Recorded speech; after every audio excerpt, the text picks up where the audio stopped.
sorry-ass DJ.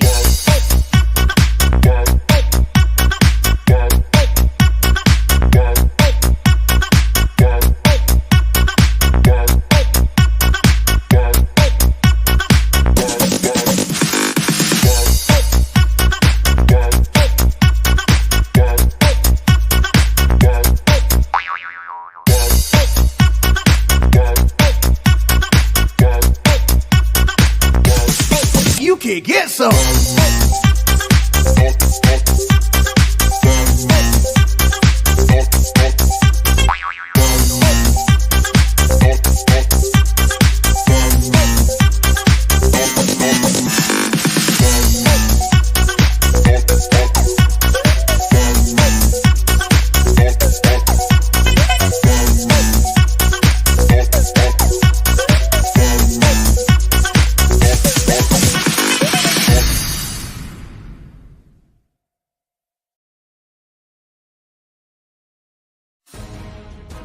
Many spend their days passively searching for something interesting to do. Others dig in and find it. While nothing is certain, anything is possible. And the anticipation leads you into action. Because it's here that adventures begin. Stories are unearthed. Secrets are revealed. Fortunes are found. Mysteries are solved. And the past is brought to life. Nothing valued is ever lost. It's simply waiting to be discovered. So here's the question. What are you looking for?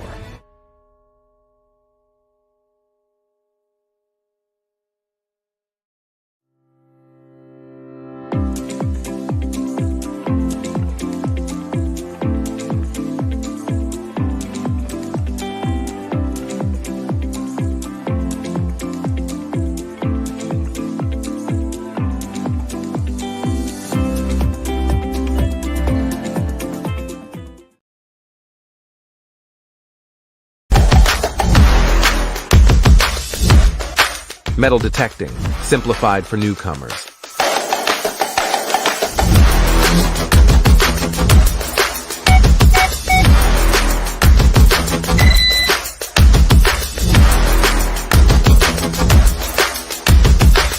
Exceptional stability in salt water. Waterproof up to 16 feet.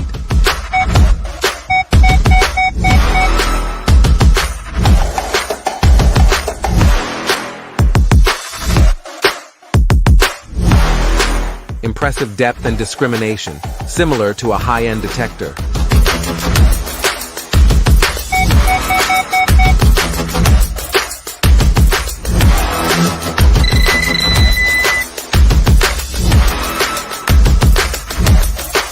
All for an unbeatable price.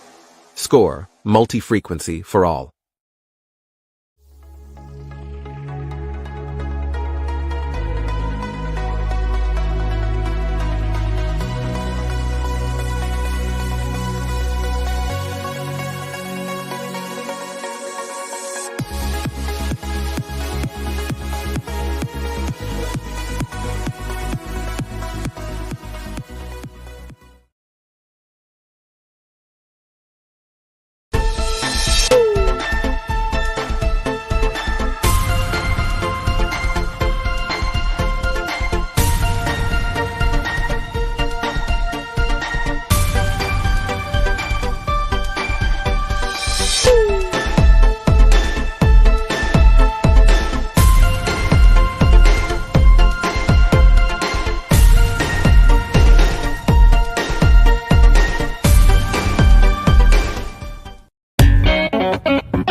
It's Thursday, it's 8 o'clock, and it's the Big Detecting Show. Hello, darling. How are you this fair evening? I'm lovely. I'm very moist because it's wet down south. So It is moist weather indeed, isn't it? It's ridiculous. It's very moist out there. I've just sent you a hopefully it'll video, dry. but I don't think I actually caught what I was trying to catch. Okay. Tonight's guest is, you can't see what I can see. Tonight's guest was actually dancing along to the music of the last commercial. So I was trying to video it for you, but obviously I was just a little bit, mate. Apparently, I make people moist. Oh, yeah. I do, but it's normally when I spill my drink. I like moist cake. Good evening, everyone in the chat. I see little Simon Dempsey's in there, which is nice. Very Steve little. Cord. Hi, Apparently. Steve Cord, Carl Ellis, Philip Wills, Stephen Brame, who sent us, who's been on TV this week because of his got a few detecting. images to look at. Yeah, and his finds. So, and Ant Blakey, Charlie Deemer, Paul Tong, Andy T from Canada, Andrew LAX. TC's back. They've let him out. Tony Coward. Tony Coward. Hello, Tony. The lovely Steve Cord, Keith Ellis. John Clayton. Hi, John. James Anderson. Barnes. Oh, hello, James. Rich. Oh, do you know what? I was only looking at James's clip when he came on the show the other month. I don't know why. Ange and Derek, I've got a question, right? You both live together, possibly sat next to each other, but you're both watching on separate YouTubes. What's that about? Derek Gibbon, and I'll need some of Derek Gibbon's back in a minute, and James Barnes and Jeanette Davis. G.I. Jan.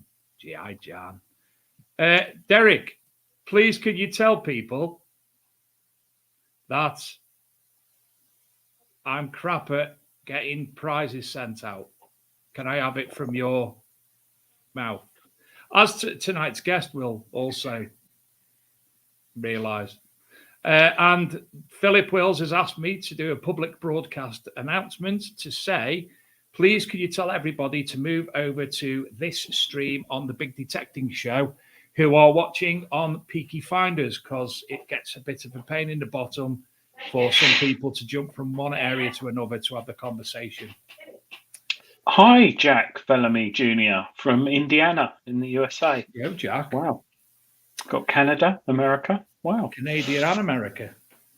So you've been detecting last weekend, Dave? No. What's his name? Shane was going to the site that we were on the week before that we had a lot of look on, and he wants to give, because he's only allowed to take obviously a small number on, he wants to give Stephen that a chance to go on. So I stayed in this weekend. Derek Gibbons says, if you're waiting for prizes from Dave, I recommend an abundance of patience. Thank you, Derek. Dave's been very, very busy. Very busy. No, I went this out week. I've been mental, mate. I wasn't even in work on Monday and Tuesday. I was in college all day Monday, meetings all day Tuesday. Oh yeah, because you're doing your sociology GCSE reset, aren't you? I forgot it's about not GCSE, mate. Oh, CSE. No. City and Guilds. Oh.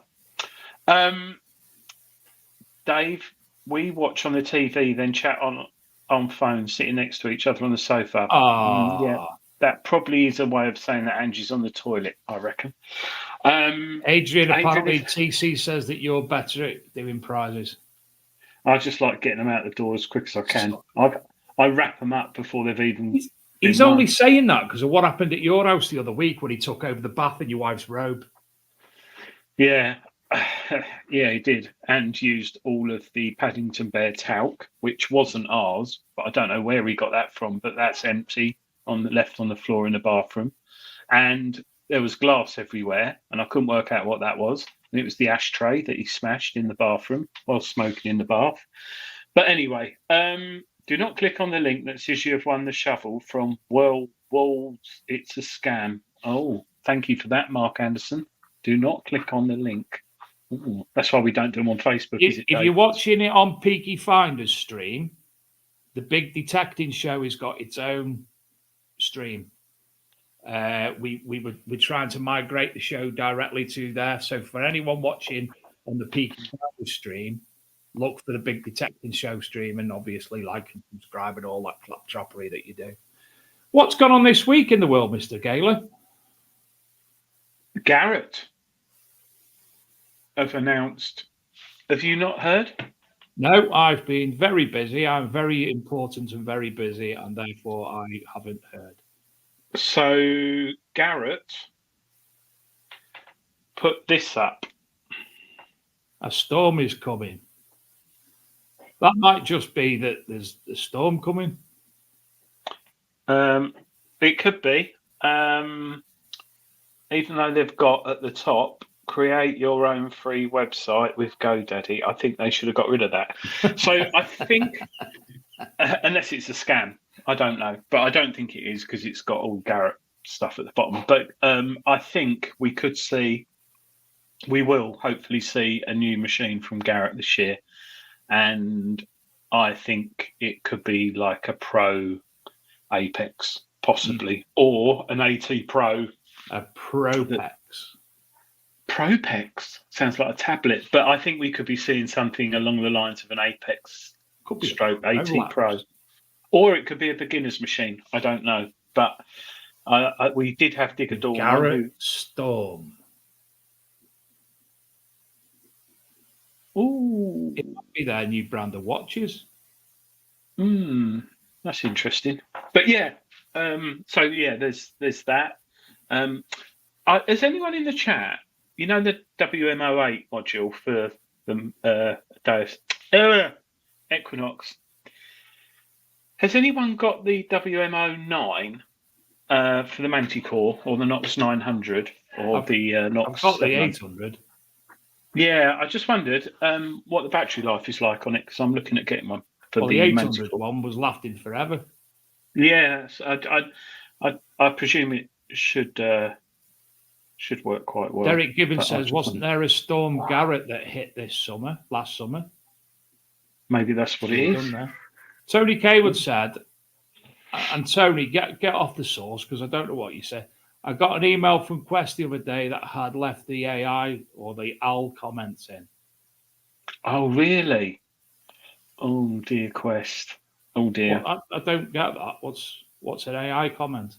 Artificial intelligence comments. So it probably had something like, write an email on how good our metal detectors are by Quest. I don't know. I presume that's what he means.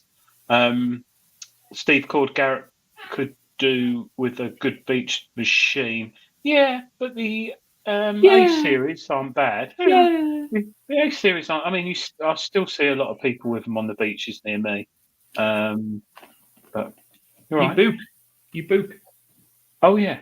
Guide to Mudlarking by Jenny Ridgewell, and it's obviously all about mudlarking, and all the images are. Adrian, what was the word? I forgot. What word? Illustrations. Illustrations. They're all illustrations, not photographs. It's a lovely book.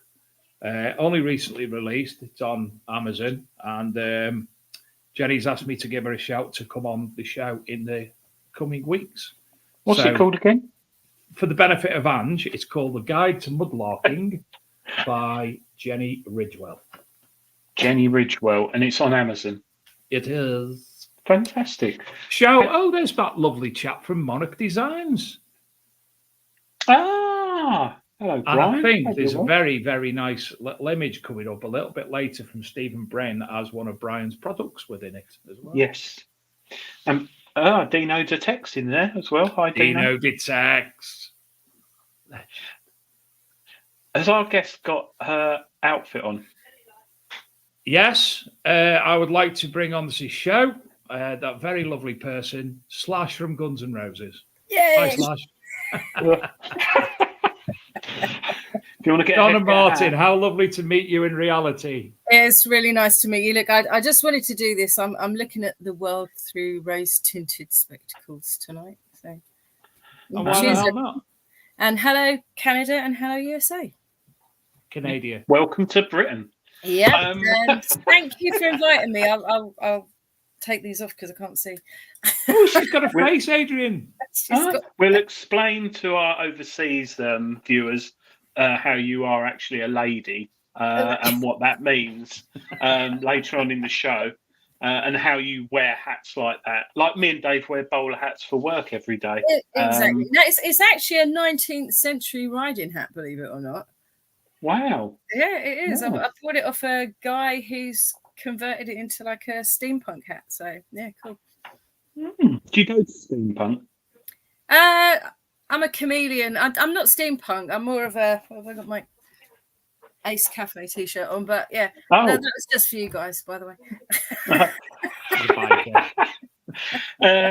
Yeah, there's a big mudlarking thing near me in Malden, in Essex, every year at a steam museum, and it freaks everyone out because it's like a little village, and there's all these strange people walking down the road with goggles on and that. There's a mudlarking event at a steam museum by you. No, not mudlarking. A steampunk. It's got mudlarking on the mind. Yeah. What's up with you, man? Oh, I've drunk 4 bottles of wine, half a bottle of sherry, and a miniature Calvados before I came on. And all of And that all was I've left eaten. by TC. No, it wasn't, because he drank it all.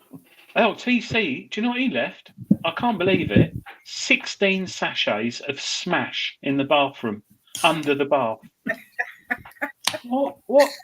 I reckon he put it in the bath and ate it whilst he was bathing. But anyway. Right. Do you think Tony actually giggles to himself, or is he like, you pair of pricks? Well, it depends whose house he's in, doesn't it? I suppose. I mean, I don't know where he is tonight. I don't think Lady Martin. He's not round yours, is he? Yeah.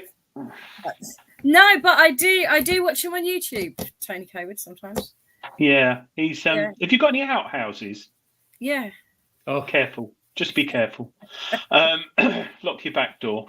And if you hear any funny noises, don't go out there. Yes, we know you both as we both know you as somebody who watches the show and send us the most marvelous of voicemails to our dictaphone that we've got set up in Adrian's office. So for the benefit of those who don't know you, please could you introduce yourself? Hi, I'm Donna Martin. Well, who am I? I have been detecting for about 30 years. How can you have been metal detecting since before you were born? Exactly. Save it for the magic teapot. I am a professionally trained amateur archaeologist. I used to work for English Heritage before they became Historic England. So when they split, it was the more academic side in listing, designation of all kinds, including scheduling. I run a museum project in Soham, but before everybody rushes here, that's Cambridgeshire. That's it. Soham Museum. We don't actually have a museum, because we live in Cambridgeshire, and do you think anyone's going to let us have a building? So, that's a shame, but we have a massive collection, and we mainly just do outreach.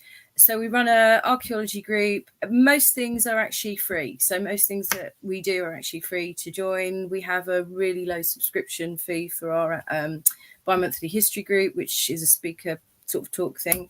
But the archaeology group is just really inclusive. It's brilliant. It's great. We have all kinds of people. We've got a few new guys that have pitched up, and they're both techies actually, high pressure job, really stressed out. And I've put some pictures in there for you from the latest dig, which was actually a windmill that we did. But we're actually, ACE is interesting because it's part of what was called the Jigsaw Project, which was a pilot in Cambridgeshire to get because most archaeology now is development-led. So, i.e., archaeology groups are employed to do archaeology before a development is put in. They don't get paid to do any kind of research. And somebody came up with the idea, well, why don't we get amateur groups, professionally train them? And I've had training through my career and through my studying and all of that forever. But this group was basically... it was monitored or mentored by Oxford Archaeology East, there were 23 groups set up across Cambridgeshire to look at either unrecorded or under-recorded archaeological sites across Cambridgeshire. And it was a pilot, and it was, potential to roll it out through the whole country and get people like us, groups like us, looking at their local area and all the brilliant archaeology that nobody's found. And we go out and do it. And, we train the people who come along with us. We can do anything, and we can access any kind of kit, which is great. And like I say, we offer that for free, which is amazing. But yeah, detecting is sort of, I've got all the guys behind me there, but yeah, it's my thing. It's what I do. Look, I've got a start. Look at this. XP. Is that an XP? Best machine in the world. I had the most amazing conversation with Marcus at Detectival about that, and he's like, yeah. And the thing about it is, he was like, Marcus from Regton is so technical, and he's like, the thing that it's just got that crack, and it's like, yes, and that's exactly how I found my hoard. And this, what's that? Are you still there, or have I knocked you off? No, you're there. I'm looking at you. Is it a gold mask or a Reuters? It's a golden mask. That's my first proper detector. Adrian, I got it. I was just about to say, well done, Dave. I love your books yes. and how you keep your books in order. Anyway, fantastic. You want to see what's on the floor? I Wine had bottle. to tidy up this afternoon just for you. And then this is sorry about the bandage around it, but it holds the headphones on. So that's Monox 800. And then the machine they've all been confused by is this one. Look, it doesn't work. We can't make it happen. Like, why doesn't it do what we want it to do? And it's the Dice Master. Well, yes. It's interesting. They got some nice analog machines there, which I find very pleasurable and more relaxing to detect with at times. Can I tell you what? I was at the point with the Nooks where I preferred to take the Gold Max out, because the Nooks is not very... for some reason, you feel like you're pushing it instead of it swings. So, I mean, I know I spent years and years and years using the Gold Max. I know it inside out. It speaks to me. And when I got the Nooks, I really, really, really struggled with it. And I mean, I found my hoard with Gold Max. I trust it. It's deep as, I mean, there's a hole. If you go through the images, there's a hole. That was the Gold Max. It's incredible. But you just have to really listen for the quiet noises. The Nooks, it's light, but it feels like you have to push it. It doesn't balance very well. You're kind of pushing it around. It doesn't swing. And it was only this year, actually, and I've had it for about 3 or 4 years. I just extended it a notch, and it's fine now. It's extended longer than it should be, but it moves better, if that makes sense. But the Master, I only got that. Well, that was Marcus's fault again, because I found out I really, really, really, really, really, really, really, really wanted the Legend. And I phoned up Regton, and he's like, yeah, but it's so like the Knox. And I tried the Legend out at Detectable 2022 and thought, this is awesome. I loved it. And it's like, yeah, I'm going to get it. And I phoned him up and bought the Master. What do you think, Adrian, on that question? Is the Legend like the Knox? Yes, I can see that. We're not talking about tones or interface or anything like that. But, if I was Noctra, I'd say, bring up the competition, it will smash it. And it is sort of on a par. The Legend is an amazing machine. I'd love to have one. Value for money, it's an absolute no-brainer. I mean, when Dilek came on the show a few months ago, she kept saying, "Oh, Adrian, have you got this shaft? Got it in. Have you got the new coil? Have you got this?" And I said, "No, it's exactly as it was when it came out." And she said, "Why do you not upgrade it?" And I don't. I like keeping it. It's like my Manticore. I've had that a year now. I want to see how long it lasts, and will the coil plugs snap? Do you know what I mean? I want to see, and touch wood, it hasn't. But the Legend is driving me up the wall, the amount of updates they've done, and it just gets better and better and better. And they're doing a beast mode, even though I told them to use boost, that's coming out soon, and that'll be get a bit more depth. But no, value for money, really good. But then the Deus Master, I've got a Deus too, and I love the Deus. Yeah. I've the never had one ergonomics before. of that. Yeah, I've never had one before, and to be fair, you know, it's a switch on and go machine. But I think the problem that people are having, a lot of people haven't, and I'm not an expert. I don't want to come across as like I want to be expert. I think a lot of the problems that people are having is that I grew into this with analog machines. I used the golden mask for years, you know, very strong girl. It's heavy, but as they used to say, it's deep. And the gold max, you know, for years and years and years and years, completely analog. And you get used to listening for the tones. And with the master, and it's what I keep trying to say to people, you know, start with basic mode, because the people who build this, you know, they're testing it and testing it and testing it to get the best performance out of it. Stop fanning about, you know, tweak it for your ground conditions, start in basic. If that says you're going to dig iron, you're going to dig iron. Simple as that. If you get a semi-positive tone and there's like an iron kick on the back of it, you dig it and it'll be an iron now. Every time. You really have to trust it. And I think people don't. They're so frightened that they're going to miss something. They don't actually trust what the machine is actually telling them. You know, if you get a good, clean, clear signal, two-way, dig it. If you've got an iffy signal, it will be iron. And all you've got to do is go in the field and test the theory. You know, maybe, I don't know, 5 or 6 times. Test the theory. Iffy signal, dig it. Every time it will be iron. You know, and you might be lucky. It could be like a brooch with an iron pin on it or something like that. But that knows it's smart, it's clever, and I haven't really wound it up yet. I haven't had to. I'm deep plow at the moment, so you know, not necessary. Me and Adrian wind each other up all the time. I know. I've run out of episodes to watch now. I'm really sad. Oh dear! You have to go on the podcast and listen to them instead. I don't know. I've honestly run out of episodes. I've been on the podcast. I'm literally I have got some apologies to make, by the way. Can I make some apologies? Certainly. Yes. I would like to apologise to Mr. Julian Evan Hart for teaching him to suck eggs, because if he hears this, he'll know what I mean. Because when I was at Detectorist this year, Dan said to me, because some people know me as a writer for treasure hunting as well, but Dan said to me, you know, I haven't got anyone writing for Detectorist this year. Like you're taking photographs, you're chatting to people. Do you want to write something? Haven't put my article in yet, of course, but it's sitting there.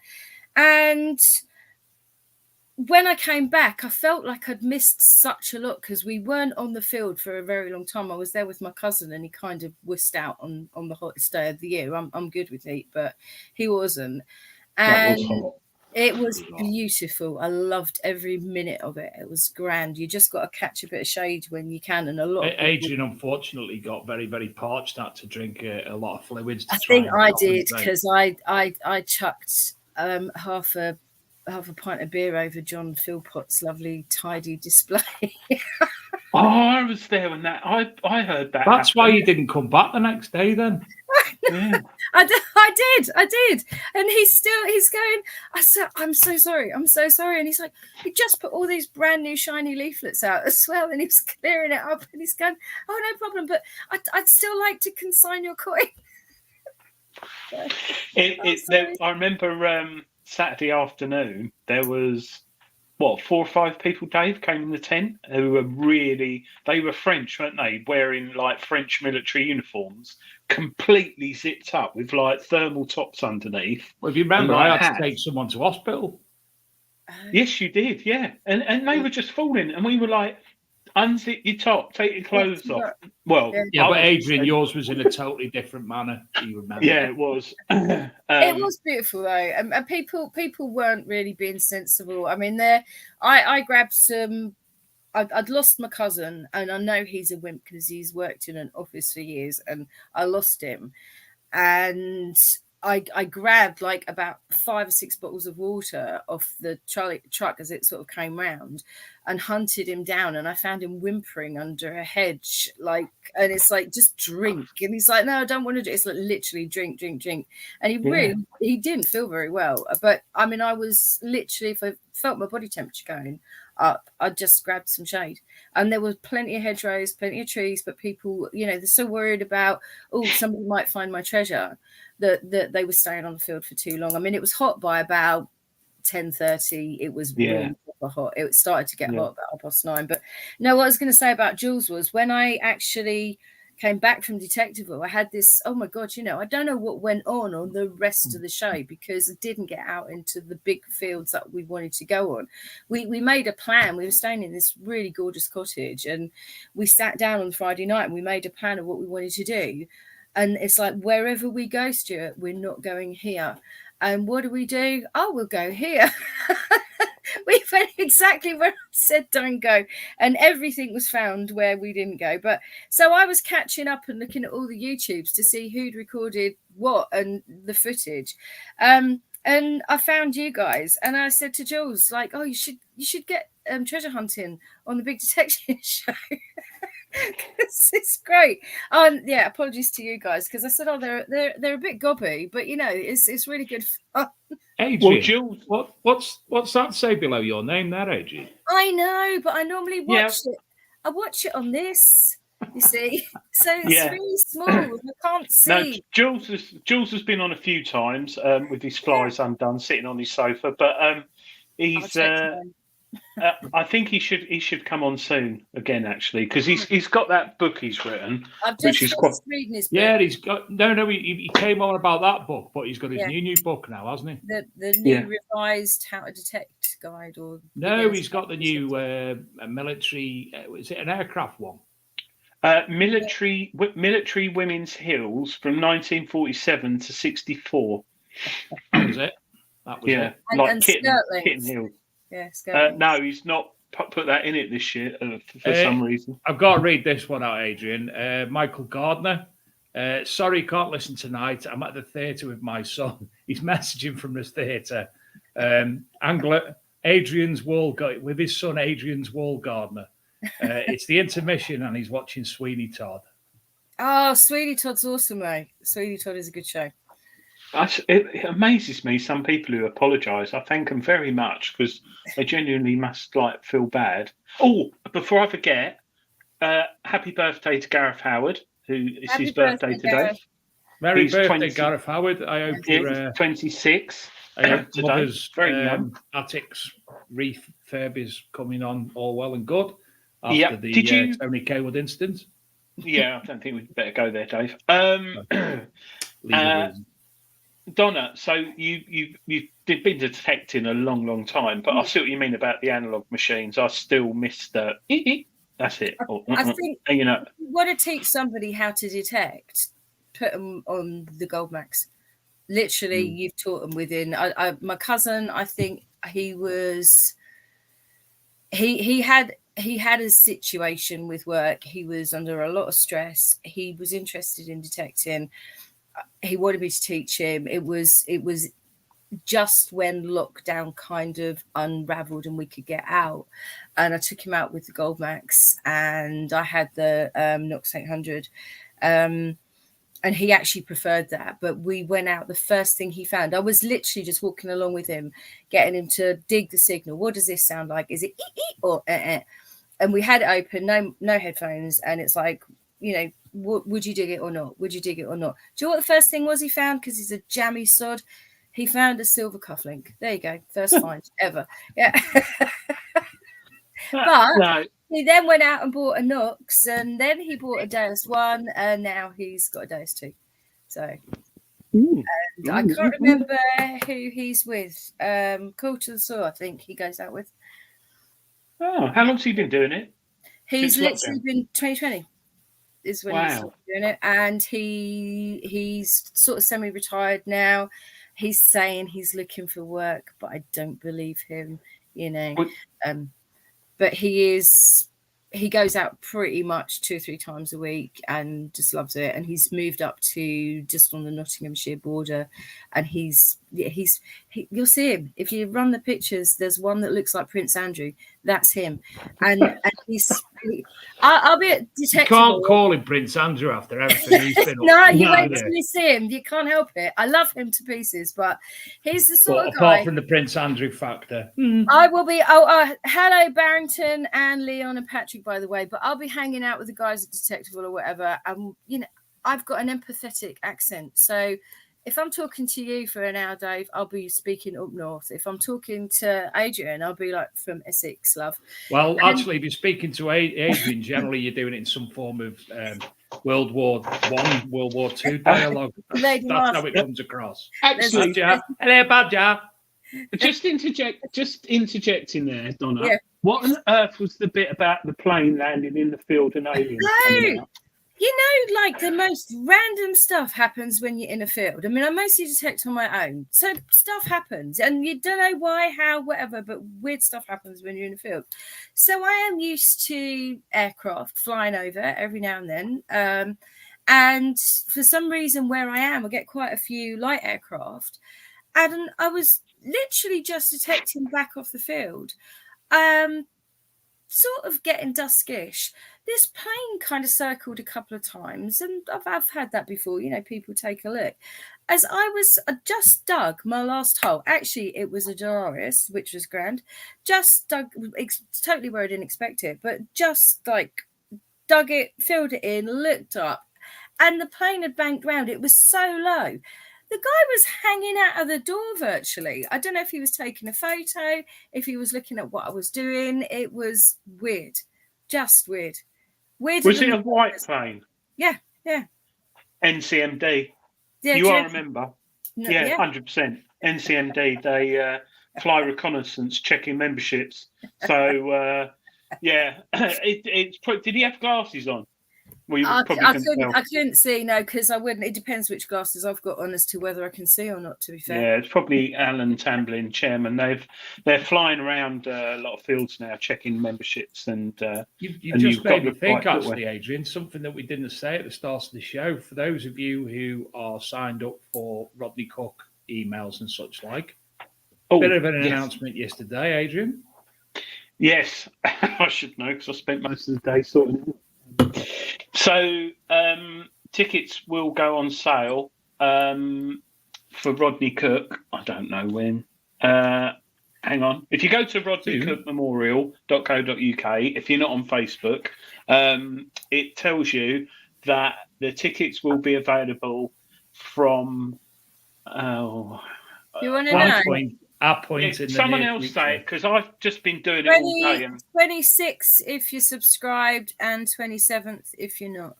From 9 and it'll be taking place near Bath. It's 8 miles from Bath on the Wiltshire border, and I know I've got a great place to stay. If I'm lucky enough to get a ticket, I would love to come. Bath. I'm sure. Did you go last year, Donna? No, I haven't been to the RCM, so I wasn't lucky enough to get a ticket last year. So, I would love to go. People who went last year, when it says subscribe, that means people who bought tickets to any Rodney Cook event last year, I think. But it's changing this year, rather than because email, Hotmail, Gmail, all that, they're getting very picky about who sends emails. So a lot of them go in spam and people don't look in there. Yeah. So this year they're going to be sending out a text to everyone when the tickets become available with a link. So you can do it from your phone, which most of us use our phones, don't we?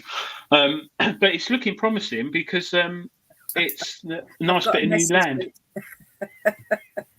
Oh. Go on, Adrian, do it. There it is. Oh, so yeah. Do other things, Adrian. No, I was loving that. Mine doesn't do that. If I've got to do that, I'll do that. Thumbs down, thumbs down. You look like Eddie Eagle Edwards. Eddie Edwards? Eddie Eagle Edwards. Why can't I do that one?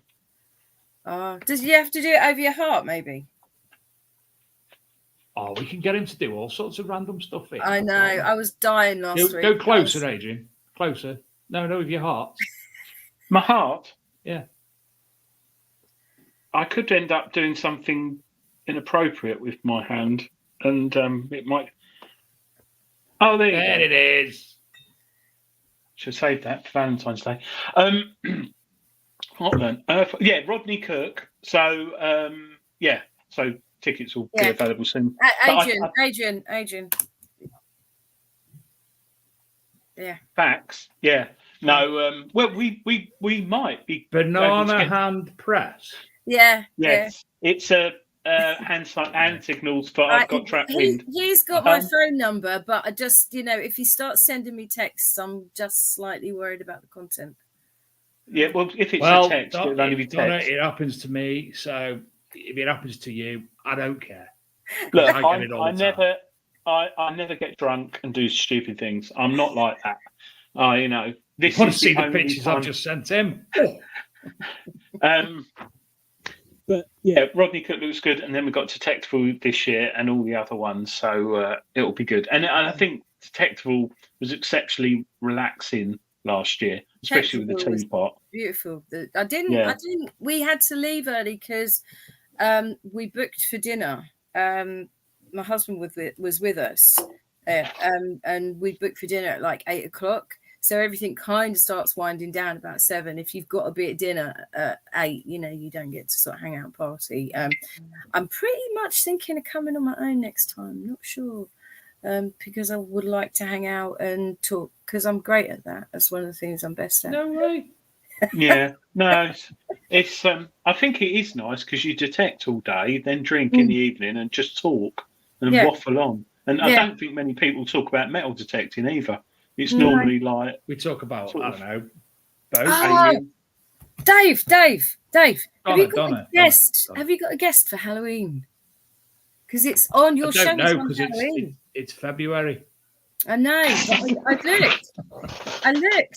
I looked. I love to come on your show on Halloween and talk about ghosts and weird stories that people have told me about ghosty weird things going on in the field. You booked? You're in. Donna, did you see my lead chicken's foot? I did, yeah. Do you think, with your archaeology hat on, that could be linked to witchcraft? There's a good possibility. I even thought that when you saw it, but also it could just be a foot of a chicken statue. Why would you want a chicken statue made, though? Because people are weird. People are weird, yeah. Listen, I got to spank the monkey. I know, darling. It's lovely. I've got. No, what I'm saying is they create. There you go. I've got some things. I've got, and whose house was it that you went to? Where he was digging up the floor, and he said he had a little doll. Tom Dempster. That's a naked Charlotte. So I found that in my. Has that got a dicky? No, it's kind of androgynous. So, but it's a little girl. It's why it's called a Charlotte. I got that, but it just looked like it had a dicky, and I was going to say, so it's not a Charlie. I'm not sure whether they were. It's got a bottom, but I'm not sure whether they were fairings. So I can never do this. Little prizes that were awarded at like a fair, but they were little dolls that could be dressed. Little porcelain dolls, and the lifespan's about 200 years, something like that. They were in existence for quite a long time. Wow. But I found that in my dike. And for those of you who are not Fen, a dike is a Fen word for a ditch or a small watercourse. Not like a dike that we would call a dike in the north. What were you doing in the ditch? That's. I found that in there as well. I dug up a cottage, look. Ooh. Cottaging in a ditch. I think it's probably 1930s little salt and pepper shaker. Yes, cottaging in a ditch. Yeah. With a naked Charlie. Cottaging in a ditch with somebody naked who's a dyke. Yeah. You've got a lovely story there, haven't you, Donna?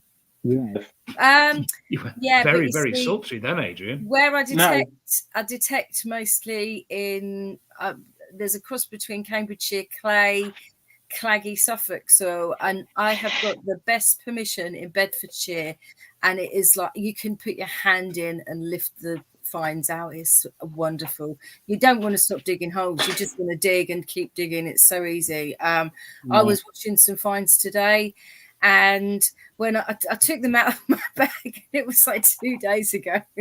And there was just these clumps of mud. And, you know, people are like, well, you can't put your metal finds near water and don't put them near water. I'm sorry. Once, I mean, you'll know that from detecting in Cambridgeshire. Think Detectable 2022.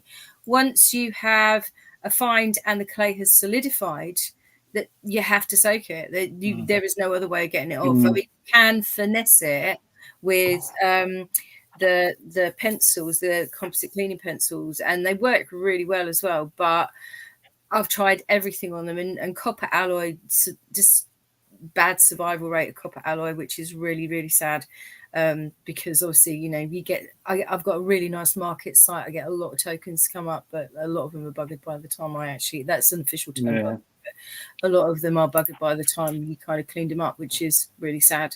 But yeah, I want to try out Graham's solution. His solution for copper alloy, that would be grand, because that would be the test. If it can do Cambridgeshire clay, it can do anything. Well, it does Essex clay. Does it? I think, yeah. Yeah. Mine's it's awful because this time, like today, it's going to be awful this weekend because it takes like 3 months to drain through and it just sits there. And then the summer, it's like rock hard, isn't it? In the summer, I've got an allotment and I have to dig it this time of year. If I try to dig it in the summer, I will be standing on the spade. It's dunk, dunk, nothing happens. Yeah. I mean, I went out, and it's in the frost as well. I went out in the frost and I've never had it on that particular field, and went all the way to the field, you know, walk a mile down the lane, get to the field, dunk, dunk. I was going across the field, actually dropping my spade to see if it went in, and there was a bit in the middle where I could detect. But yeah, still got a Denarius. That was kind of. It's that's nice, very nice. We'll have a look at them in a moment.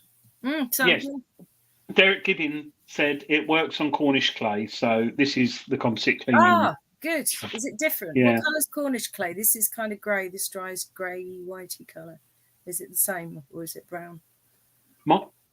Yeah, that'd be interesting. So before we look at yours, I'm just going to break up Stephen's brain. So the story behind this is Stephen found a war medal on. Was it Remembrance Day? Yeah. Yeah, Remembrance Day. Yeah. And from that, obviously, he's traced the family of the person who was awarded to, and he appeared on a TV program this week. ITV News, his local one, I think. So Stephen's the one on the far right there. Sorry, no, the one in the middle there. He's in the car. He's on the back seat of the car. In the car. Through the window. Because it was cold. Adrian, you keep covering your mic. Do I? Yeah, you can go like that. What about? Oh, well, it's there. Oh, there he is. There he is. Is Stephen the one in the black coat? Yes. Oh no! Next to the one with the black coat, I can see now. It says "Quest for Britannia" on his top. Oh, hats off to him. So he got on the telly. Look at that. And I'm going to make the presumption that this is the family member of the medal. And this is the medal, which was a World War I Silver Service Medal, which was awarded to Private Nicholas Farnworth. And this is in, as we said earlier, one of the Monarch Designs. They're lovely. Names got out my head. Displays, that's the one.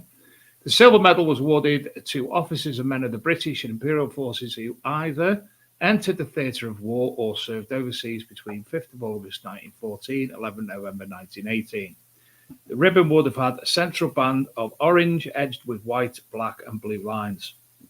The obverse depicts the bust of King George V, left, with an inscription, Georgius V. Brit OMN Rex et Ind Imp. The reverse has the dates 1914 and 1918, with St. George on a horseback trampling underfoot the eagle shield of the Central Powers. with a skull and crossbones. Approximately 6.4 million of these medals were issued, and this was found, as I say, on Remembrance Day or Remembrance Weekend by Stephen Brame of Quest for Britannia Metal Detecting. Well done, Stephen. Oh, Yeah. Well done, Stephen. That is amazing, isn't it, when that happens? I'm going to have something happen. I'm going to have something. Oh, I'll just do that. Well done, Stephen. I thought when I clap, it does something. I look special on here, don't I? Yes, you look special. Yeah, well done, Stephen. Should we look at some of Lady Martin's finds? Why the hell not? Firstly, Lady Martin. Where's the lady come from? Oh, that's Chris Holmes, found in the ground. I don't know why. I did some research for him, and then he christened me Lady Martin because he thought I was posh because I have a master's degree from Cambridge. But you know, far from the truth. Well, I'm not posh, and I'm a lord. Oh, there you go. Exactly. But it's also a biker name. We went to Belgium with Hog, so Harley Owners Group, and all very tall guys. And one of the guys started. Well, he said, "Oh, Donna, you're a bit of a lady, aren't you?" Because I corrected one of them, and then he said, "You know, you're quite small." Well, they were all like 6'6". They were either ex kind of sergeant majors or police people or whatever. So they started calling me Lady Titch, and then he said, "You talk a lot." Did don't you say Titch then? Titch. Yeah, you Right. have to be careful how you say that. And then he said, "You talk a lot." So the name rolled out as Lady Titch Chatsby. So you know it precedes me. I wish I don't know where that came from. Lady Titch Chatsby. Oh, that's quite a good one. I think Chris Holmes might have been onto them, and got the lady from that. Don't know. He's a lovely bloke, Chris, found in the ground. He does seem really nice, and I was really chuffed to be able to do a little bit of research for him about the Civil War in Norfolk. So this is your logos. It is, file. Ace Archaeology. If anyone is in our area and they really want to learn how to do archaeology and they want to get their hands dirty, we've sort of got ongoing projects all the time. We've got a talk at our local library on the 17th, but all they've got to do, Google the Soham Museum website and the ACE pages on the Soham Museum website, and it'll tell them what events are coming up. So, yep, anyone's welcome. Me. Who's that man? That's me. Oh, sorry. That's me. What have I got there? I've got the gold max there. Yeah. And that's our logo for the museum project. So we've been going since 1998. We've got over 4,000 items of local and social history relevance and no museum. So we just do loads of outreach into the community, displays, talk to people, collect oral history, write books, you name it, we're out there doing it. So where a lot of museums struggle, museums with actual buildings and collections, we're actually pretty good at this kind of stuff, actually going out and into the community. Did you ever have a museum? No, we should do, because this happened. And in fact, this picture is really interesting. So if you got if you look where the crane is, this is a picture of the aftermath of the Soham rail disaster. It's the 80th anniversary of the day that the men saved Soham. So 4 men saved Soham from complete destruction when a wagon carrying bombs for D-Day actually blew up in Soham Station. And a young man called James Nighthall was sent by the driver. He was the fireman, but he was sent by the driver to uncouple a burning wagon from the rest of the train. And their intention was to drive it out into the countryside. So this was a wagon of bombs and it was on fire. They were going to drive it out into the countryside and bail, and it blew up in the station. James Nighthall, who was fireman, was 22. He was killed. Ben Gimbert, the driver, actually survived. The signalman, Frank Bridges, he was killed, and the guard, Herbert Clark, crawled to the next village on his hands and knees because he didn't know what happened. He knew there'd been an explosion, but they needed to stop the trains on the line because there was a 70-foot crater. But if you look actually where the crane is and you follow that horizontal line across, you can see a house with its roof blown off. Yeah. I'm sitting in there right now. No way. No. That's my house. Have you got a roof now?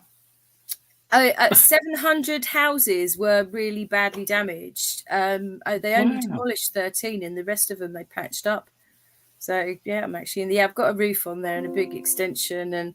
And what year was that? It was 80 years ago, Adrian. So it was 1944. Can I just say a hi to Stephen Gray, Anglo-Celtic, in the chat? And that was really cool of him. Yeah, left me a message. Hi, Steve. Yeah. That is fantastic. What have you got that on the wall in your house? I've got a lot of books, and we've written books, and we're doing another big book this year about that. And I'm actually the national expert. It's quite a famous incident in railway circles. I contributed to Gordon Brown's book on George Medal winners or awards, and we do a big event every 5 and 10 years. And this year, we think it'll be the last time that the families will actually be able to attend, because obviously the children of the people who were there they're in their sort of 80s now as well. So we have a memorial to the rail disaster in the town. It's a bronze, and it actually stands near our war memorial. We erected that, so museum actually put in the work to put that in, and that was unveiled at the 60th anniversary by His Royal Highness Duke of Gloucester, and we had big parades and all kinds of amazing things. And this year would have been nice. We had big plans, but you know, our local council decided, nah, you know, we don't want to make a lot of fuss. So and we pay for it. We do all the fundraising with the museum, but not interested, which is a shame. But yeah, it's an amazing event, and a lot of people don't know about it because it was wartime. So you know, there was no. It could have been sabotage. We don't know, because we don't know if any sabotage was successful. If it was covered up. There's a lot of evidence to say that it was, but we tell a story that hasn't been written down. What we're going to try and do from this year is actually try and write it down. So yeah, but have you wrote a book about this? We have a book that was written by a chap called Anthony Day, and as we have been over the last kind of 20 years, as we've been taking the stories out into the community, that's never sat well with me. You know, I live in one of the houses, and I've taken this out to lots of people and raised lots of questions. I've talked to railway experts about it. We talked to railway groups about it, and nothing sits right. And we've got a lot of evidence to suggest that, you know, what the story that was told isn't actually true, and the families know that. You know, the families know that something else went on other than the official version, and we've had some very weird serendipitous instances. So the driver was somehow blown 200 feet and landed on the steps of a local hotel, which is impossible. But if he had left his cab, he would have been charged with dereliction of duty. He got a George Medal. The guy who died, the station, Frank Bridges, who was a signalman, he died. He'd left his signal box, therefore it's dereliction of duty. He didn't get a medal. They saved the town. He didn't get a medal because he stepped outside. It's mad. We think Ben Gimbert was running to get help. We don't think he was in there, but they had to tell the story that he was still in the train. And he told, I found a newspaper report where a reporter had obviously got to him before the actual newspaper, the official people had been to see him. So the newspaper journalist went in to the hospital before the official report was made. And he talked about meeting a soldier. And randomly, on just after the 60th anniversary, I get a letter from this guy called Tom Massey. And it was him. It was actually this soldier. He was like 90 years old, and he was writing to me and say, after all these years, I want to come clean. We were able on the night, and this is what happened. And I met this man staggering towards me. He's a soldier. He knew it was a bomb. It was, and it put everything came into place then. Everything fell into place. So, yeah. Completely. So have you ever looked at getting the signalman a posthumous accreditation? we had his grave honoured by the Duke of Gloucester, and for his family, that was the first time that had been recognised at all. That their father and the grandfather had been recognised, and the Duke of Gloucester laid a wreath there. Nobody knew about it. It was a completely private ceremony before he came and unveiled the memorial that we created for the town. And we actually built him a new grave. So we actually funded a new grave because the family was so embarrassed. Fantastic. They never went to the grave and they never tended the grave. And we had some beautiful words put on it and, made it into something special. So we do what we can. Obviously, we have to have the family's permission to do what we can. And I mean, they've applied for things and they've got nowhere with it. So, what was the book called by Anthony? The book is called "But for Such Men as These." I can send you a copy, Dave, in exchange for my spade, mate. Okay. Shit. Can I tell you something really sad? So, the doorbell rings today. There's this parcel guy there with this massive, long, tall, thin parcel. And I'm like, my spade has arrived. I was so excited. And I said, I'm so excited. I know what that is. He said it's for next door. I was gutted. They've got a McGrafter. Look, is it still there? I was gutted. He just wants to play with it. You're just licking it every day, aren't you, going? I'm not, because I've got one in the van. Have you used one yet, Donna? Me? No, I haven't. But I think that with the master, I've got a dodgy back, so that with the master was like wicked. Yeah, wicked. Yeah. Right. Let's bring on. That was a fantastic story. Yeah, it was a brilliant story. I can vaguely in my mind remember the Soham Rail disaster. I might have been thinking of Clapham Tram disaster or something. It's close, but I'll send you vaguely that. in my mind I can remember it. But when when you sent the images this morning, yeah, and there was something about it of Soham or something, and I was like, "Where's Soham?" Yeah, I've never heard of it, and I've found where it is now. It's only 6 miles equidistant, Ely Newmarket, so it's slap bang in the middle. Two more questions regarding that before we go. Yeah. You've obviously, before we go over to your images, you've obviously your garden, what have you? I'm sure you've took your detector outside and had a play. It's full of bits of train. Is it? Of course it is. No, I just wanted to know because obviously that whole area must be. It is. I mean, I took my Nooks. I first got my Nooks in 2020 in lockdown. So I took that out and lordy, I couldn't even use it. I took the Gold Max over it. Actually, I thought I'd done it to death and I took the master out to see if there were any more signals and it's dancing with signals now. But my house dates back to the 17th century and there used to be a farmyard here as well. But yeah, there's some big old bits of iron in the ground. I mean, every time I dig bits of the garden, but the one thing that you find with archaeology across the town, because this was huge, this spanned a huge area. I mean, there wasn't a single whole pane of glass apparently in the whole of the town. It covered a vast area. It was massive. So it was one wagon, and it's something like it takes 125 tons of explosives to blow up a 25-story tower block. And there were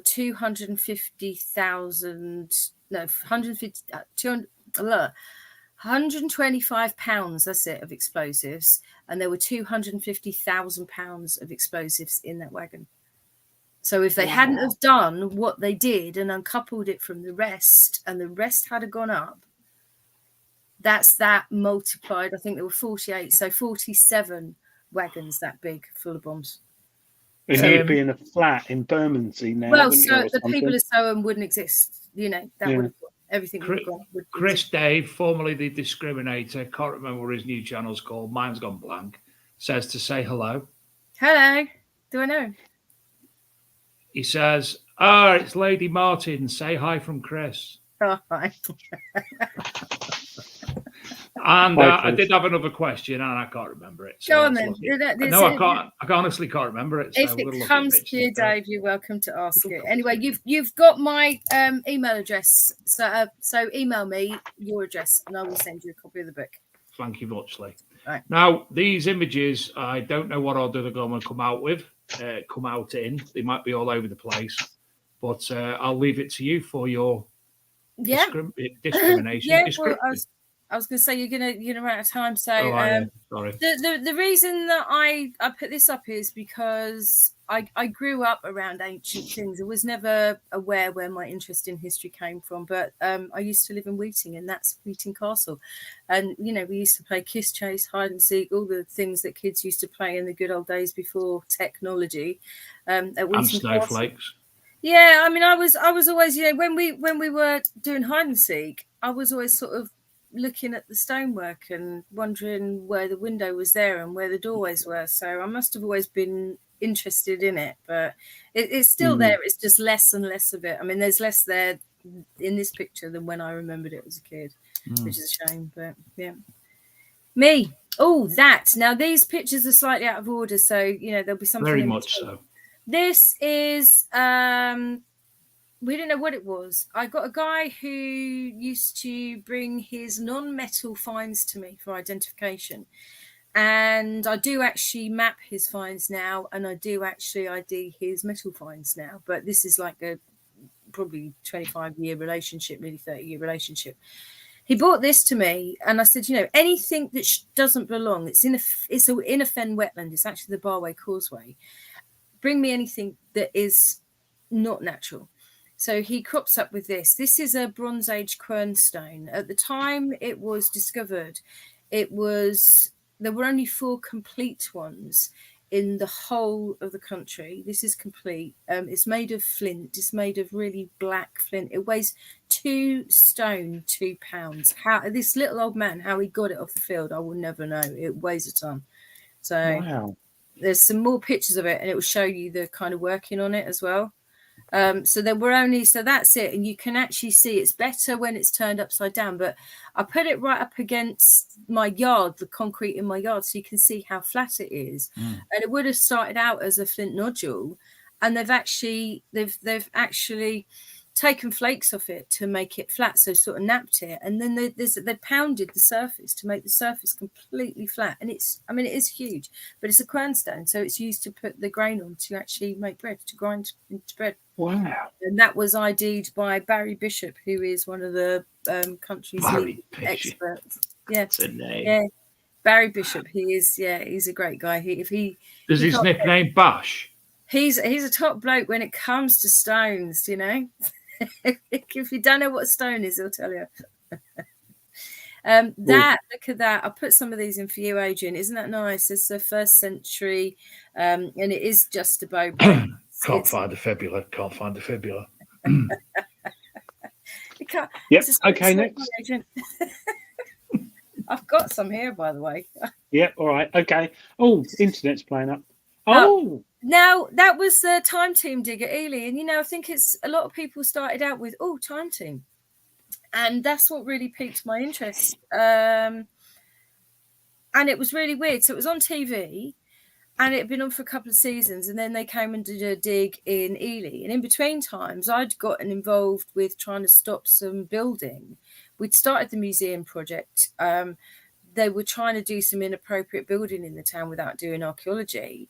And we sort of pressed the point and said, that there was a Benedictine monastery in Soham at one time. And, you need to look for it because you're going to be putting this great big supermarket right where this monastery was. But it was so weird. I went to this dig and Phil just happened to be there. And I had a conversation with him. He's such a nice guy, bit solitary, bit sort of sad guy, but nice. But the weird thing was I was walking down onto this site, which is near the river at Ely, and they discovered these pottery kilns down there. And they thought I was actually an archaeologist. I had like massive imposter syndrome. Oh, Donna, and it's like, private tour. And honestly, that happens to me on every single site I go on. I just walk on and they're like, oh, so glad you came. I was hoping you'd drop in, come and have a look at this. And we found this and this. But yeah, it's great. But that inspired a lot of people, and it really did inspire me as well. Yeah, definitely. So yeah, that's the second quernstone. So about probably about 10 years after the first one was found. Other bits of quern stones were found, but this is another whole one that this guy found. It's not quite so big as the other one, so it's probably just under maybe 1.5 stone, something like that. But it is done in exactly the same way, prepared in exactly the same way. And the reason why they're only now, 5 or 6 of them in the whole country is because A, they're flint, but B, they used to be broken. So they've got parts of them, but they've not got whole ones. And it's something to do with the maternal spirit of the matriarch spirit being invested in that stone. And I do a talk about this, but when the female line runs out, dies out, the female line spirit, that's what makes the bread that feeds the children, that keeps the genes going, if you like. So that's got some magic energy in it. So they break it so that it can't be used by anybody else. A bit like gypsy caravans are burnt when somebody dies, when the matriarch dies. Same kind of idea about that. Wow. So what, they probably lost that then. Sorry. Yeah, that's good because it shows the cortex, and it's a really, they've actually left cortex on that. That's not napped in the same way because it sits flat. It's not napped underneath, whereas the bigger one is really properly napped underneath. You can see where loads of flakes have been taken off. So that would, if that was that way up, you probably wouldn't pick it up unless you knew it shouldn't be there. But that should not be sitting in sort of fen feet. I didn't have the Calvados look. I've got to do the Calvados. Yeah. Oh, it's got a cork. Yeah, so that's the cortex, and that's how they come out of the ground, like big globular things. That's the first dig that I was invited to go on my tutor David Jakes when I was doing my BA honours, and he was teaching Romans, and he was directing a dig just off Stonehenge at a place called Blickmead at Amesbury. And this is like a little magic pool just off the River Avon, and we were here looking for something. He didn't know what, but it was a feature. I did some research. We found out that the feature had been in existence in the 19th century when they'd gone round to try and discover all of the earthworks around Stonehenge. Still couldn't explain it. And this was the dig where he actually found the reason. It's now the premier Bronze Age site in the whole of Europe for Bronze Age flints. I think they found something like 33,000 worked flints there. It's incredible. Wow. But it's still going on. Seasonal digs are still going on there, and they're mostly like educational digs. But David Jakes is a super lovely guy, and he gave me a lovely dedication. They wrote a book about it, and he put in there to Donna, because you always believed. He'd kind of given up, and I said no, there's definitely something there, because there was a kind of, I could feel there was something there. You knew there was something there. I'm a bit, Dave, you'll enjoy me when we get to talking about ghosts. I'm being pulled out of retirement gradually at the moment, but that's another story for another I'm day. not. I did watch one of your paranormals. I don't know if I can get on that planet, but I can tell you some weird stuff. Was it the one where I think it was on the BBC when they said, should we turn the light out? Will that make things better? And Dave went, no. Because it wouldn't, would it? I'd turn the lights out. Turn the light out. Anyway, look, Calvados, I'm going to give this a try to Nick West. Yeah. I've just had another slug and it still hurts. Right about a glass. Interesting, isn't it? Good them. There you go. Pour moi. And I think that says on there, it says something like 4 hoard coins. Oh, yeah. And that is going to be, I think it's something like 9 to 12. So I got this funny little click one day, the magic click on the Gold Max. And it just sounded weird. I hadn't had one of those before. And it's a real electrostatic click. Marcus described it really, really well. Really deep hole. I mean, I turned it from a click into a just hardly a noise at all. Kept digging, and out came a coin of Valerius Flaccus, who she reigned for 1 year. She was whatever she was, 1 year. And the first 8 coins went in as a hoard together. So I found 3 in 1 year. And I wasn't really sure if they were a hoard or not, because one of them at least looked like it was plated. So I got some advice on it, and they were like, well, you know, you found them in different places in the field. If you find any more, and by the time I went in the second year, I found 8. I'm now up to, I might have lost count, but it's between 21 and 23. But it's hard going. It's hard going, and the scatter is wide. So even I'm not sure whether it's a scattered horde. The date periods are like 225 right through to, we're just on sort of Caesar, the cusp of Caesar. So yeah, it's a Republican, but apparently according to Dr. Sam Moorhead, the god of all of these things, it's not possible. So what you're seeing doesn't actually exist. That's me at Stonehenge. Yeah, you can keep going. Okay. That's David Jakes in the middle there. That is doing archaeology on a badger set. Badger. Ridiculous. Did you do a risk assessment? I am not kidding. The backs of my calves were killing me. Like I could hardly walk the next day. It was almost vertical. It's on the ramparts of Vespasian's camp. And David, the pool, Vespasian's camp, where they're at Blickmead, has a wider context in that it is joined onto this big Iron Age hill fort with a barrow on the top of it. Except there was a long barrow underneath it, and David was like, well, you know, we've got badger sets in the side of the rampart, let's just pick through it. Donna, can you direct that? And this is his brother Stephen there, and his friend Michael, his bum, but you know, can you direct it and see if there's any pottery? So we spent a day doing that, and I'm not kidding, I just said say nothing at all. So we go back, and it's sunsetting, and he's like, did you find anything?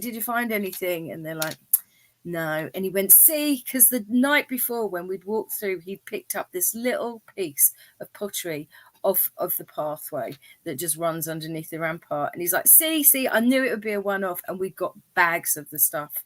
So they must have been tipping pots over the side of the ramparts. The badgers have dug it all out. We got no end of, we got actually Bronze Age pottery out of there, and we dated the hill fort to, I think it's 300 to 500 years earlier than they thought it was, which is fabulous just by doing badger sets. So badgers, see, Adrian, badgers are cool. Badgers are cool. No, until they chase you. And that's me on the dig, looking very archaeologist like, with about 10 layers on by the looks of it. And sunset at Stonehenge. Now, people out there, if you've been to Stonehenge, fine. Good time to go to Stonehenge. Don't go to the stones. Go walk the avenue as the sun is setting. It will blow your mind. The atmosphere makes your hair stand on end. It is incredible. And you can't really see the stones. They look like they're in the distance. And the sun is setting. You're looking, you can see the barrows behind me. They're just, the henge is just to the left of that. But the sun is setting over the barrows from where I'm standing on the avenue. But it's almost like Stonehenge rises up towards you as you're walking up to it. The mist was kind of starting to hang around your feet. You know, when the mist rises in the autumn, the atmosphere was insane. You know, don't go do the tourist bit, go do the bit around it. It was awesome. That's me getting my degree. That's my husband looking really young and smart. And yeah, if you'd have seen him in lockdown, you would have thought, yep, heavy metal band. But that's outside Ely Cathedral. And I guess the reason that I put that in there is because if anyone is hesitating about doing it, if you're hesitating about studying, go change your life, do it. It's bloody hard work, but honestly, it changed my life. Like, I can say that for myself. I'm doing courses at the moment, and it's hard going, especially fitting around work, but I'm slogging away. So yeah, totally honestly agree. Yeah, thanks Dave, thanks for that. And yeah, keep going, because the rewards at the end of it, I never thought that would be me, put it like that. And I loved it, and I still love it, and I'm still doing academic stuff. But yeah, so lucky to have done that. And so that was Open University. Don't ever poo-poo Open University. It is a much broader education than you will get from a standard degree, put it like that. Adrian, he looks like a tall, handy lad. He looks like he can handle himself. He is great for top shelves, I'll tell you that. He's got a bit of ginger in him now, hasn't he? Looks, but he actually could be Prince Harry's dad. He's quarter Scottish. His grandma was Flora MacDonald. Literally. Literally. And that's my master's. So that's King's College there. But I was... Is that your bike? No, that's Cambridge. There's bikes everywhere in Cambridge, but that's King's College there. But it rained on my graduation day, which was sad. But I was an alumna of Downing College. And yeah, if you'd ever said to me, I mean, college, Cambridge was for shopping, you know. When I went to work at English Heritage, they're like, so what do you want to do next then? You've got your degree, you know, do you want to go for a master's? And they paid for it. So I did it. It was it was an incredible learning experience, and you're a member of the club for life, and it's wonderful. And going in as a mature student as well, you appreciate it a lot more, I think. But yeah, I've only actually been to Cambridge once, and it was actually Cambridge Airport. I was doing an industrial cleaning job there. Marshalls. You should go, Dave. It's really good. There's a lot of places I need to go. Where is Cambridge where the Ashmolean Museum is? No, that's Oxford. Cambridge is the Fitzwilliam Museum, which is like a mini British museum. So if the British Museum is too big for you, go to the Fitzwilliam, and that's where they do a lot of the coins. So they do a lot of the coins ID. Yeah, rings a bell actually, because Jason Jones sells his coins to there. Yeah, they've got a great collection, and there I am. That's my English Heritage look there with the hard hat on, and couldn't believe I got a job at English Heritage. You know, who believed that pinched me?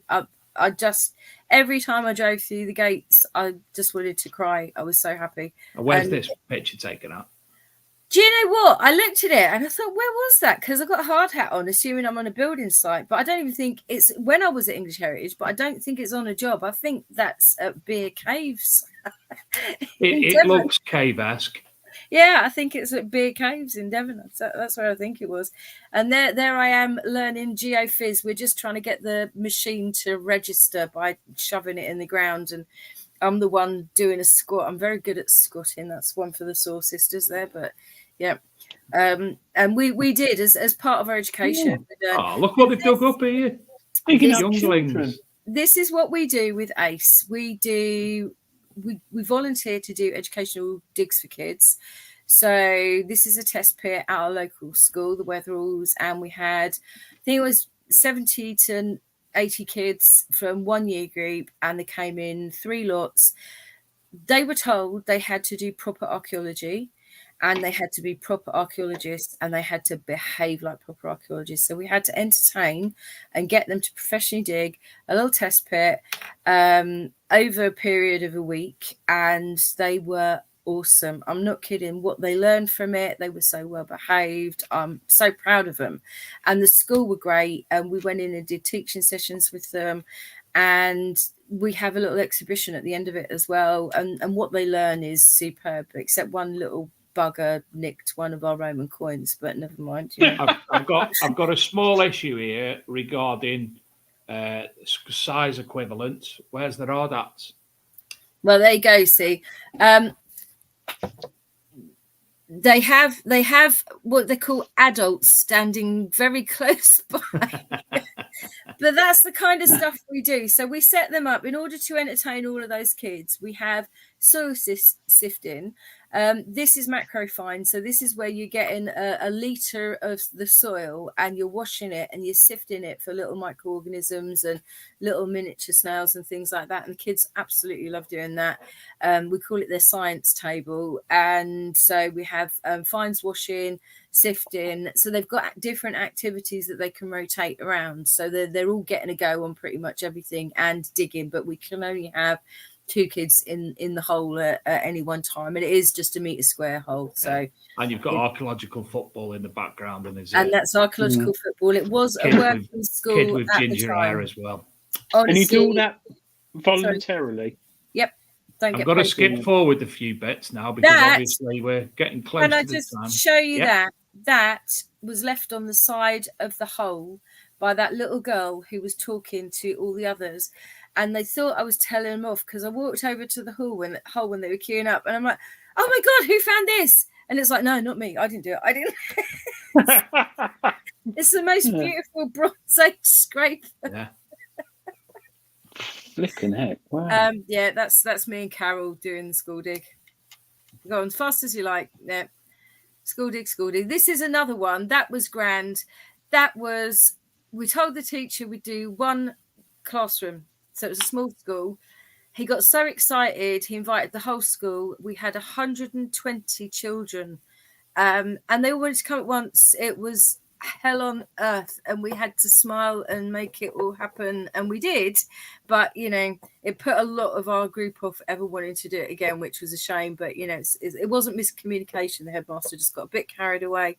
But yeah, that's a piece of Samian that actually came out of their test pit. That was on a farm, and that was on a Roman site. So yeah, really good dig. And that was a piece of flint that came out of that as well.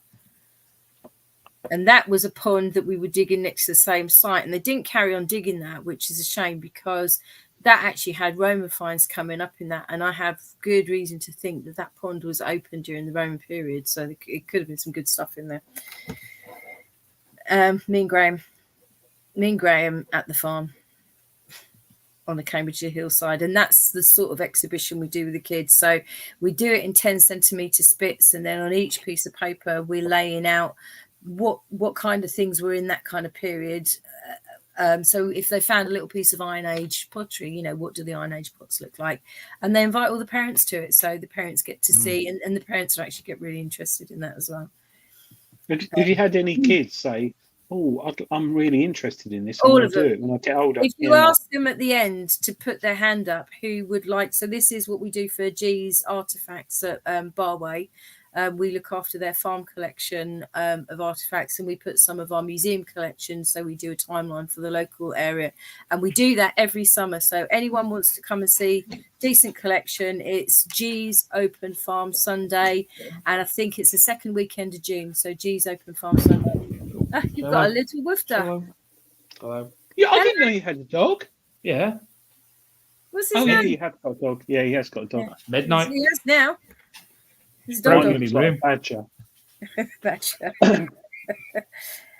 Yeah, so these are some of the museum Look collections at that. and some of the farm collections. So those have all come off the Barway Causeway.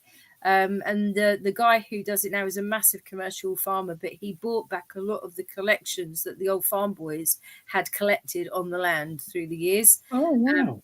That's part of the Soho Museum collection. So those are some Neolithic hand axes that were dug up just not very far away from me on the fen when they were ditch digging in the 1960s. And the woman who owned that, Helen Thomas, actually brought them to us. That was gifted to us. We had an exhibition, archaeological exhibition, and a guy came in and said, "I've got something in my drawer that you might be interested in. You can have it." Oh, right. Yeah. And I've been offered somebody's whole collection of hand axes for that. And it's like, we can't do that. We're a museum. So this is an example of a fen bank drainage mill. And this was what we were digging just before Christmas. We went and dug it. So Awesome. Dave's got some pictures of us digging holes. So that's before, that's during, that's after. And that's the base of a windmill. Donna down a hole. Dave, who the farmer calls Windy Miller, who runs the Wickham Windmills Trust. Lovely guy, but what they don't know about windmills isn't worth knowing. But we got all of that done in a day out of a mound. Wow. Can you believe Really? it? How many of you? That's how many of us there were. We worked like Trojans. They were great. They were really, and some of them it was their first time with us. Tristan dug those. He was the guy detecting for us, so I didn't detect that day because I was managing the dig. And that is the tunnel, the drainage tunnel that ran underneath the drainage mill. So it was to drain the water off the land to keep the land farmable. And that's the wheel went through the end of that and lifted it up into the river. So that would have had water. And that's when you're standing on top of the bank now, the water level probably has receded about 20 meters. It's ridiculous. That's me with the lads when I first got my... Is that your Polish metal detector pose? That's before I bust my wrist to smithereens. That's when my daughters message me and I'm like, I'm in a field and I just send them a picture. I do that. I do that to my kids. I never see my screen. Never can see the screen. I'm like, I'm in a field. Well, there's lots and lots and lots of images left, and I'm sure we can bring you back anytime and come Anytime. back on. If you want to go to the museum website, if you scan that, Yeah, you can go.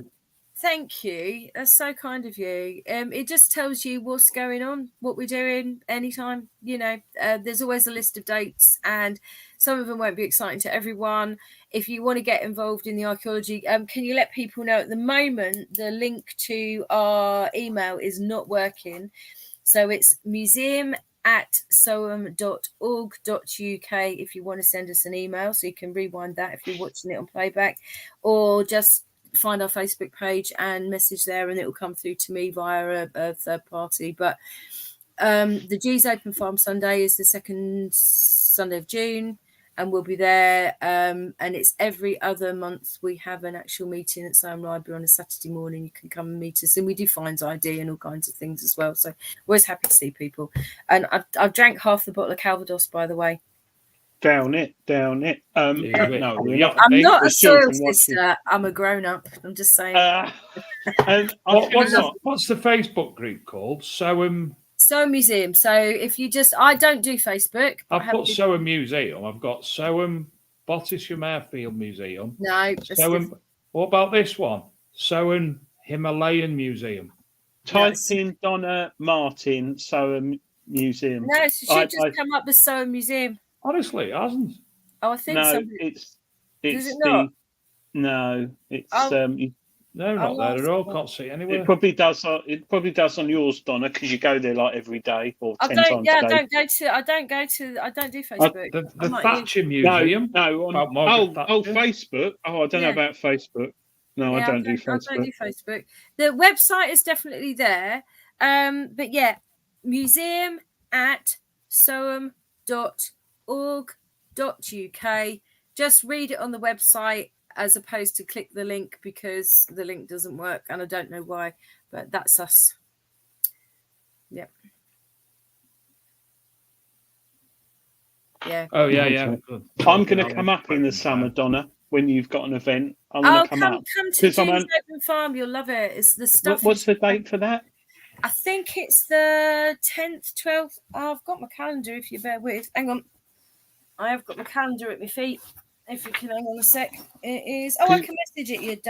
I'll write a note and I'll message it you. I think Send me a fax. 10th or 11th of June, but it's the second weekend of June, Open Farm Sunday. If you got kids and they like tractors and stuff, it's all free and it is nuts amazing. Loads of stuff for them to do. The farmer he's a massive farmer. He supplies like supermarket chains. He's a serious good dude, and he's so nice. And I've got permission on all of his land. You said he's a massive farmer. You had on me all. He's like, no, Portugal, Spain, the world, mate. He is, but he's a great bloke, and he's very generous in terms of what he does, and he loves the heritage on the farm. So, yeah. Do you know Matty Kent? Pardon? Do you know Matty Kent? Matty Kent. I don't know if I do. The trouble is, I meet a lot of people, so if I do, he says there's a witch's grave at Barcham Farm in Soham. There may well be. Thank you for that, Matty. Barcham Farm. I will get somebody to look into that. Does he know? What signposts it? What I'm looking for? Well, if you do find any information on that, Donna, I'd be interested. I will do. Yeah. We actually we've got a guy coming on, folklorist and mythologist called John Billingsley, who writes. He's the editor of the magazine Northern Earth. He's going to be coming on the show in the near future, and we're going to be touching on witchcraft and such like during that. I always wanted to be a witch when I was a little girl, and then I wanted to be a policewoman and was told, when you sit down for careers, they just fell off their chair. You're not tall enough, and that was the end of that. So I went to art college instead. He's just put it's behind the farmhouse itself. Okay, cool. I will go and have a look, Matty. Go now. Yeah, it's piddling down here, mate. There's a well 5 minutes walk from my house. Well, it's not there anymore. I think it got pulled down in the 70s by developers, and they used to drown the witches in that. Did they? Obviously, Essex, we had a lot of witches. You've still got a lot, I think. I did, Yeah, I think we have. Yeah. When we had the builder guy in to do our house, he's like, he was here in the 70s when they were doing it up from an old cottage, and he said, "You've got a well here somewhere." Have I? Yeah. If you ever find it, it's full of turkeys and sewing machines. Apparently, the builder lived here. You know when bloke down the pub used to sell you stuff to sell on for Christmas? He bought a load of hooky turkeys and sewing machines, and he got a tip-off that the police were raiding, and he chucked them down the well.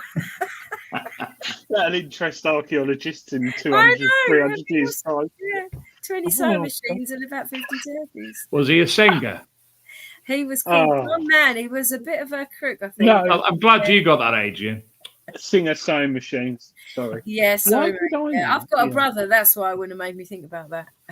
Right. I learned so at school. I have absolutely adored tonight. Donna, you're going to have to come back because we've got more pictures to go through. I would love to. I could sit and listen to you all night. Oh, bless your heart. Still leave us the voice messages because me and Dave love getting those. It's not me. It's Lady Martin, and she's a mad old cow, I tell you. Is she? I bet she's got loads Adrian of cats. starts giggling on a message. She thinks she's still in the war. Message is a giggle, and then he sends me the link. And then I sit in work going. If anything, man, I tell you what did happen the other day. Went to a meeting in the pub, and a bloody dog bit me. I've not got my wedding ring on. Look, I actually got bit. The guy's like, "Don't touch my dog." My finger was in the dog's mouth. I wasn't touching. What sort of dog was it? It was a horrid old kind of husky cross-border collie. It was nasty. It was growling its head off at me. Well, I only walked past it. Literally, I couldn't say anything because I could see how it was going down. There's claret all down my arm. And I was supposed to be chairing the meeting. I would have been on here otherwise. And I was like, I'll be back in a minute. And there was people at the meeting. I sat through the whole of it. Didn't realise that I've been bleeding the whole way through the meeting. Oh, dear. So, yeah, Donna, you're our type of person. Yeah, no, if it's going to happen, it will happen to me, Dave. It's been lovely being on. Thank you so much. It's been an absolute pleasure. And thank you, everybody. Thank you for joining us. It's obviously we wanted to speak to you a while, and I think you've surpassed our expectations, haven't you, Adrian? Look, if you're ever stuck as well, Adrian's got a list of my dates. So if you're let down, honestly, give me a ring. If I can do it, I'll do it. I will. I'm going to be watching anyway. The sad thing is in the morning, I've got to listen to me doing that, and I'm not going to like it. I can't do it. Doesn't it work? Do that. It's because he's got to pull a silly face. Do that, Adrian. There you are. No, thank you very much. My pleasure, and love. Thank you, sweetheart, and love to the treasure hunting team and big detective. Yeah, and next time, Adrian, I'll tell you how we met last because you have met me before. Was it in the toilets? No, he was jumping on me. He was actually jumping on me, shoving. I was shoving. No, Dave. I meant Adrian. I'll tell you how me and Dave met. It was Detectival 2022. You literally jumped on me, little old Mila, and you were shoving a magazine in your rucksack. And do you want to know Yeah. Do you want to know the sad thing? You've never read it. Somebody nicked it. No, somebody nicked it out of your rucksack. I didn't even get it. Yeah, it didn't go with me. They ran out of toilet paper. Yeah. Probably. Anyway, Donna, thank you very much. Home, everyone. An absolute pleasure. I love you. Bye. Bye. Thanks very much, Donna. Bye, everyone. Love you. Bye. Take care, Adrian, and we will see you all next week. Thanks again. Bye. Good night.